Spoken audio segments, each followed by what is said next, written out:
आज 16 अगस्त है और आज का टॉपिक आप लोगों को बहुत अच्छा लगने वाला है क्योंकि आज का टॉपिक है कि किसी भी सिचुएशन को अपने एडवांटेज के लिए कैसे यूज करें। अब बात है आज से 2 साल पहले की और तब मैं एज ए ग्राफिक डिजाइनर काम कर रहा था। 9:30 रात के मैंने फ़ोन उठाया तो जो हमारी नई जो creative social media manager job पे लगी थी उसका कॉल था। वहाँ पे वो एक एक्सेल शीट में एक सेल भरना भूल गई। उसके लिए मैंने ग्रुप में मैसेज किया था कि मुझे क्रिएटिव जिनको नहीं पता, सोशल मीडिया मैनेजमेंट जो होता है उसके अंदर जो क्रिएटिव कैलेंडर होता है जो सोशल मीडिया मैनेजर बनाते हैं उसके अंदर उन लोग रोज क्रिएटिव डालते हैं जो ग्राफिक डिजाइनर वहां से पिक करता है। अब वो डालना भूल गई थी तो डिजाइन नहीं बनाया मैं। तो 9:30 उसका कॉल आया और वो न्यू थी तो वो बहुत घबरा के कॉल कर रही है कि sir I am so sorry, मैंने ये नहीं डाला, अगली बार से कभी ऐसा नहीं होगा। और बहुत टेंशन में बेचारी क्योंकि नई लगी। और मैंने उसको पूछा, बोला आप डॉक्टर हो? और तुम लोगों का भी जो रिएक्शन आ रहा है अभी वही था कि हैं। बोला तू डॉक्टर है? बोले नहीं। बोला तूने कोई गलत सिरिंज किसी को दे दी? तो बोले नहीं।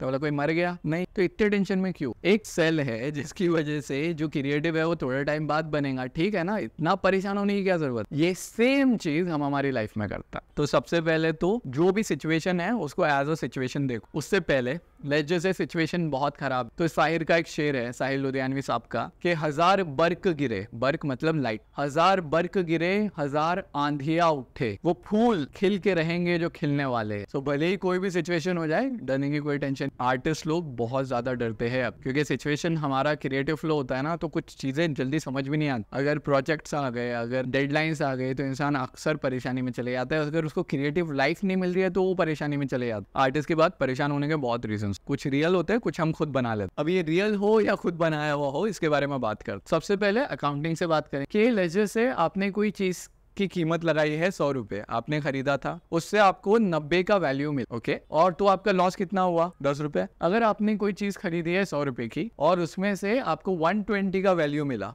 खाना बहुत अच्छा खाया था, जहां पे भी रेस्टोरेंट में खाया था, तो आपको जो प्रॉफिट है वो 20 रुपए का हुआ, फॉर एग्जाम्पल समझ लो। फील्ड में है, फील्ड में ये जो चीज है ना, इसे हम कभी कभी बहुत ज्यादा ओवर एस्टिमेट करते हैं। तो पहले तो इस इक्वेशन को लाइफ में समझो कि होता क्या, सिचुएशन कैसे बनती। सबसे पहले आपकी प्रॉब्लम, जो भी कंडीशन है, जो भी लाइफ में प्रॉब्लम है वो आई, उसके बाद में आपकी कैपेसिटी है और विलिंगनेस है उससे डील करना। जब ये दोनों चीजें आपके पास होती है तो आपका सोल्यूशन तैयार हो। और यहाँ पे इस विलिंगनेस को ना मैं मल्टीपल या प्लस में डालू कि प्रॉब्लम, उसमें से आपकी कैपेसिटी और विलिंगनेस को प्लस कर दो, जो भी डिडक्ट होता है वो सिचुएशन है। तो सिचुएशन कभी कभी बहुत अच्छी होती है क्योंकि हमको वो चीज आती है, सिचुएशन कभी कभी बहुत बुरी होती है क्योंकि हमको वो चीज, जब ये होता है, हो सकता है आपके साथ ही अभी हो रहा हो, तो हम परेशानी में आ जाते हैं। और उसको कैसे डील करना, उससे कैसे एडवांटेज में लेना है, वो मैं बताता हूँ। सबसे पहले ये जो चीज है ना, प्रॉब्लम, ये एक्सटर्नल है, बाहर से आई, कभी कभी खुद की कंस्ट्रक्ट की भी होती है, लेकिन ऐसा समझो कि बाहर से आई। विलिंगनेस ये आपकी इंटरनल है, उसको सॉल्व। और कैपेसिटी ये बनाई जा, पढ़ के, समझ के, सीख के, पूछ के, हेल्प लेके बनाई जा। ये सारी जो भी अभी आपने सोचे हो ना कि ठीक है प्रॉब्लम ये है, मेरी लाइफ में ये प्रॉब्लम है, मेरी लाइफ में ये सोल्यूशन है, ये सिचुएशन, मेरी कैपेसिटी ये है, मे बी वो किसी भी पोस्ट में हो, ये सब पर्सपेक्टिव, ये आप सोचते हो, जरूरी नहीं है कि रियल।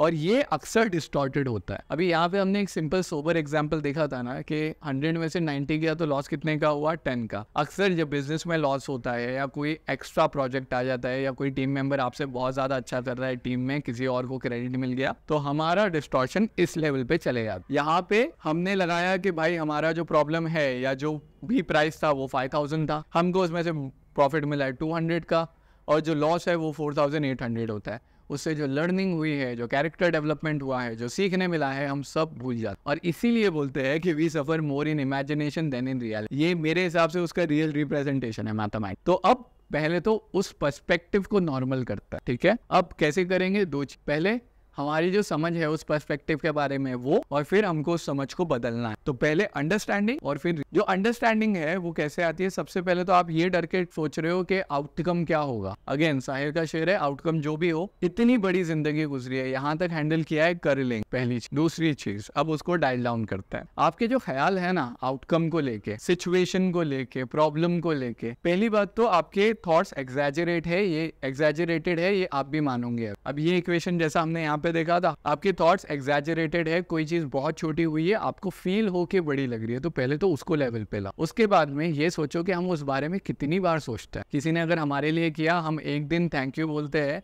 दूसरे दिन भूल जाते हैं। हमने एक बार, किसी ने अगर बुरा किया, हम कम से कम 5, 6, 10 बार, तो ये तो एग्जैजरेशन ही है ना। एक जगह एक बार और एक जगह 10 बार, आप उतनी बार टेंशन ले रहे हो, तो पहले तो उसको एक पे लाओ, तो एग्जैजरेशन कम करो और फिर उसका जो मल्टीप्लिकेशन है उसको कम। प्रॉब्लम अपने आप छोटी हो, ठीक है।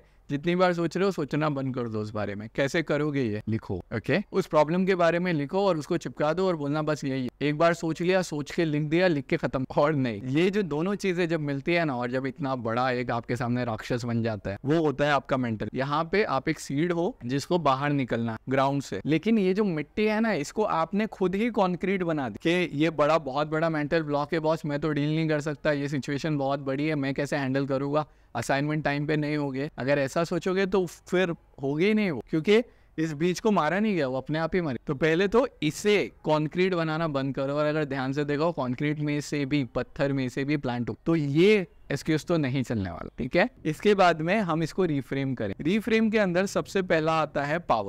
अभी हमने सिचुएशन की इन्वेंटरी ली, प्रॉब्लम देखी कैसी है, अब हम लोग खुद को देख रहे हैं कि हम कैसे, ठीक है। जब हम खुद को देख रहे हैं कि हम कैसे हैं, तो इसके अंदर सबसे पहले तो आपकी पावर। अब जरा ध्यान देना, जो भी आपकी एज हो, 20, 21, 22, 30, 40, यहाँ तक पहुंचे हैं, कुछ तो किया होगा ना जिंदगी में, कुछ तो ताकत होगी, कुछ तो अक्ल होगी, कुछ तो समझ होगी, वो आपकी पावर है। तो आप ऐसे नहीं हो कि सामने पहाड़ है और आप कुछ ही नहीं, आप में बहुत ताकत है, बस इस मोमेंट पे आपको रियलाइज नहीं हो रही है वो ताकत। अगर फील हो रही है तो वेरी गुड, नहीं फील हो रही है लिख लो, मेरी पावर्स क्या है, मेरी स्ट्रेंथ क्या है, मैं क्या हूँ अंदर। और रियल में सच मानो आप बहुत कुछ, क्योंकि अभी बिना टेंशन लेने के आप ये वीडियो देख, तो आप में इतना मेंटल कष्ट तो है ना कि मैं ढंग की चीज देखूं और मैं इंप्रूव करूं, तो उतना भी है। अगर वो मेंटल स्टेट है आप में, जो है आप, तो फिर पावर कैसे नहीं। पहली चीज, आप में बहुत पावर है, इसको लिख लो। आपकी स्ट्रेंथ क्या है, कौन सी डिग्री की है, कितना समझ में आता है, किससे डील कर सकता हूँ, बात करने में अच्छा हूँ, प्रॉब्लम सॉल्व करने में अच्छा हूँ, दिखने में अच्छा हूँ, वो भी बहुत बेनिफिशियल होता है कभी कभार। हर पावर को अपने लिए एडवांटेज यूज कर। उसके बाद में जज, देखो अभी तक आपने 10 चीजें सॉल्व की है, वो 10 लोगों से बात की हो, 1000 लोगों से बात की हो, 1000 प्रॉब्लम से उभरे हो, 1000 से ज्यादा दिन जिए हैं और सबको कॉन्कर किया है, तो ये तो बस एक दिन है। तो ये जो आपकी जर्नी है, ये जो एक्सपीरियंस है, उस एक्सपीरियंस को लिखो ना। अगर आपने 5 साल as a graphic designer use किया है और अभी कहीं पे आप पढ़ाने जा रहे हो या आप किसी और जॉब में हो, जॉब छूट गई है, वो जो एक्सपीरियंस है, उसने कैरेक्टर बनाया था, उसने लोगों से डील करना सिखाया था। तो ऐसा समझो कि अगर एक जॉब है जिसमें 10 काम, अगर आपकी सिचुएशन में 10 काम, ठीक है, या उससे ज्यादा है, तो आपने जो अभी तक एक्सपीरियंस किया है, एटलीस्ट आपको इतना तो आता है। तो प्रॉब्लम इतनी बड़ी नहीं है, प्रॉब्लम सिर्फ इतनी है, ये आपकी जर्नी आपको बताई। और आपका कैरेक्टर, जो आप अंदर से एक पर्सनैलिटी हो, वो भी तो है ना, कि मैं भले पावर कितनी भी हो, जर्नी कितनी भी हो, मैं कैरेक्टर लेके डील कर लूंगा, मैं ये काम कर लूंगा। और उसके बाद में और एक चीज, वो है आपका नेटवर्क। दोस्तों को फोन करो, बोलो नहीं समझ में आ रहा है। आपने जो इतने टाइम तक जो नेटवर्क बनाया है, अगर आप न्यूबी भी हो तो भी तो कॉलेज के दोस्त है, कोई ना कोई तो नेटवर्क। मेरे ग्राफिक डिजाइनिंग बैच में अक्सर बोलता हूँ मैं कि अपना व्हाट्सएप ग्रुप बना के रखो, बहुत काम आने वाला है आगे। क्योंकि सिर्फ ये चीज प्लस इसको नेटवर्क डाल दो। इस आप जैसे हो, आपका जैसा कैरेक्टर है, आपकी जैसी जर्नी है, वैसे दूसरों की भी तो है। कई बार सिर्फ फोन उठा के बात करने से प्रॉब्लम सॉल्व हो जाता है। अब ये जो है ना, इसे by the way leverage theory कहते हैं। आप प्रॉब्लम लेते हो और प्रॉब्लम को ऐसे देखते हो कि मैं इसको सॉल्व करके इससे कुछ सीख, ये नहीं कि प्रॉब्लम से बस मैं बच के निकल जाऊं, नहीं, इससे मैं कुछ सीखूंगा और आगे। This is called leverage theory, okay. और इसको लेवरेज करने के लिए राहत इंदौरी साहब का एक शेर है, और पहले मैं शेर पढ़ूंगा, शेर समझाऊंगा, उसके बाद आप मेरे साथ ये शेर रिपीट करें, ठीक है। शाखों, शाख मतलब ब्रांच के, शाखों से टूट जाए वो पत्ते नहीं है हम, शाखों से टूट जाए वो पत्ते नहीं है हम, आंधी से कोई कह दे के औकात में रहे। अब जो पूरी आंधी है, जो पूरा एक हरिकेन आपकी तरफ आ रहा है, आप उसको बोल रहे हो आजा भाई, कोई प्रॉब्लम नहीं है, हैंडल कर लूंगा। एक बार रिपीट करता है, साथ में रिपीट कर। शाखों से टूट जाए वो पत्ते नहीं है हम, आंधी से कोई कह दे के औकात। अब जो फील आई है ना, पहले तो टेंशन को छोटा किया, अब कैरेक्टर को बड़ा किया, आपकी पर्सनालिटी बड़ी हो गई। अब एक और चीज होती है जिसे बोलते हैं बिलीफ। अगर मैं कुछ नहीं हूं तो जो लोग कुछ नहीं है वो मर गए क्या? जिंदा ही है, जी रहे ना, चल रहे हैं ना, क्या प्रॉब्लम? तो बिलीफ किसमें?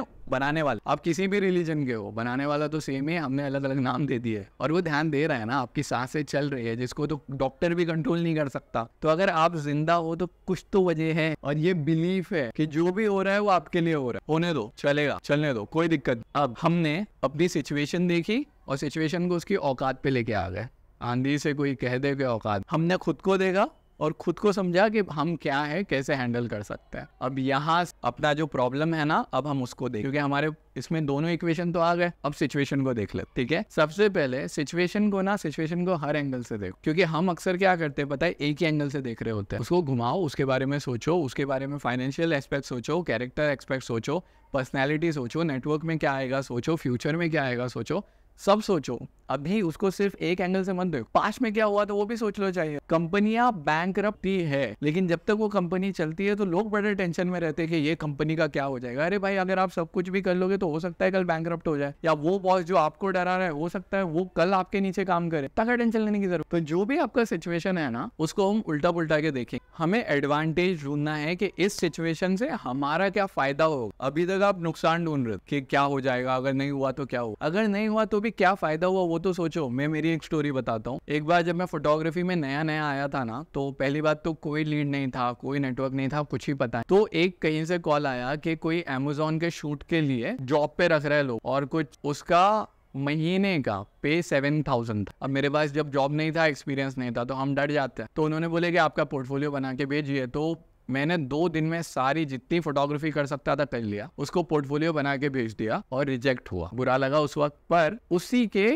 15 दिन के बाद मुझे कहीं से ऑफर आया कि एक ज्वेलरी शूट है, क्या आप अपना पोर्टफोलियो भेज सकते हो। अब याद रख, वो पोर्टफोलियो नहीं होता अगर वो इवेंट नहीं। मैंने मेरा पोर्टफोलियो भेजा, इन 1 डे, एक दिन में जो पेमेंट था ना वो 15K था। यही फर्क है, हमें नहीं समझ में आता ना एडवांटेज क्या है, वो तो खुदा को पता है वो क्या कर रहा है। अब ये एडवांटेज आपने देखा कि हो सकता है ये हो जाए, इस एडवांटेज को और जूम आउट करो, ठीक है। क्योंकि एडवांटेज हो सकता है सिर्फ आपके बिजनेस में ना हो। अभी मैंने फोटोग्राफी में था, फिर ग्राफिक डिजाइनिंग में हूँ, अभी ओके वही पढ़ा रहा हूँ, तो मेरी फील्ड चेंज। लेकिन जो मेरा एडवांटेज है वो कहीं और से कहीं और गया। हमारी सोच बहुत नैरो होती है कि हम देखते हैं कि इसमें कैसे हेल्प, बट जब आप जूम आउट करोगे ना तो आपको समझ में आएगा कि जो डॉट्स कनेक्ट हो रहे हैं वो बहुत ऊंचे लेवल पे कनेक्ट हो रहे हैं, जो आपको नहीं समझ में आएगा। हो सकता है अभी भी, अगर समझ में आ गया तो आपको आपका पजल पीस मिल जाएगा, क्योंकि वो कहीं ना कहीं तो फिट हो रहा है। और अगर नहीं समझ में आया तो बहुत इंपॉर्टेंट कोड है स्टीव जॉब्स का, आप डॉट्स खाली पीछे देख के कनेक्ट कर सकते हो, आगे देख के नहीं। तो आपको जो हो रहा है, आंखें बंद करो, दुआ करो, ऊपर वाले पे छोड़ो, होने दो, कोई दिक्कत। क्योंकि आगे जाके ये चीज आपको रोबस्ट बनाएगी, और जब आप पीछे पलट के देखोगे तो आपको समझ में आएगा ये चीज क्यों हुई थी वहां पे, और इससे मुझे क्या फायदा हो। तो जो भी चीज हो रही है ना वो आपके लिए ही हो रही है, उसमें आपका एडवांटेज ही है। और जब आप ऐसे यूज करते हो, वो लेवरेज करना, उसे लैटरल थिंकिंग कहते हैं, ठीक है। तो आप चीजों को नहीं देख पा रहे, लेकिन आप उनको फिर भी कर रहे हो, और आप चीज ना उसको करने के लिए कर रहे हो। प्रॉफिट छोड़ जाओ, नुकसान छोड़ दो, एडवांटेज छोड़ दो। मेरे सामने एक काम आया है, मैं ये काम करूंगा, बात खत्म। ऐसे करके देखो, फिर देखो क्या होता है, फिर देखो मेंटल स्टेट क्या है। और जब आप ये करते हो ना, तो यहाँ पे दुष्यंत कुमार का एक शेर है जो मैं आखिरी में बोलूंगा। उससे पहले एक कॉन्सेप्ट है नसीम निकोलस तालिब का, एंटी फ्रेजाइल। एंटी फ्रेजाइल मतलब जो भी चीज आपकी जिंदगी में आती है, ठीक है, यहाँ पे ये पेड़ जितना मेहनत कर रहा है उठने के लिए, जो जड़ें आपने यहाँ पे बनाई है ना, जो जड़ें यहाँ पे बनाई है, वो आपको उतना ऊपर फेंकेंगे। तो ये प्रॉब्लम नहीं है कि मैंने जड़ें बना लिया, अब मैं निकल नहीं पा रहा हूँ, नहीं। उन जड़ों की वजह से आप इतने ऊपर निकलोगे कि आप बहुत बड़े सक्सेस होगे। और ये कॉन्सेप्ट बोलता है एंटी फ्रेजाइल। मैं नहीं बोल रहा हूँ, ये रिसर्च है, ये रियल है, ओके। हमारी सोच बात करने में, डिस्कशन करने में सिर्फ इतने लेवल पे जाती है, रिसर्च इतने लेवल पे जाती है, क्योंकि वो सबको गाइड करती है, सबको एनालाइज करती है, और सबके ऊपर फिर एक कंक्लूजन निकलता है। और ये रियल है, आप जितने पिस रहे हो उतने ऊपर जाओगे, ये कोई फिलॉसफी नहीं है, ये रियल। अब आप जो भी कर रहे हो, जैसे यूट्यूब वीडियो है, तो एक शेर है कि सिर्फ हंगामा खड़ा करना मेरा मकसद, सिर्फ ये यूट्यूब बनाना मेरा मकसद, सिर्फ हंगामा खड़ा करना मेरा मकसद नहीं। मेरी कोशिश है कि ये सूरत बदलनी चाहिए, ये जो कंडीशन है आपकी मेरी, ये बदलनी चाहिए। सिर्फ हंगामा खड़ा करना मेरा मकसद नहीं, मेरी कोशिश है कि ये सूरत बदलनी चाहिए। मेरे सीने में नहीं तो तेरे सीने में सही, हो कहीं भी आग, लेकिन आग जलनी चाहिए। कल मिल, थैंक यू।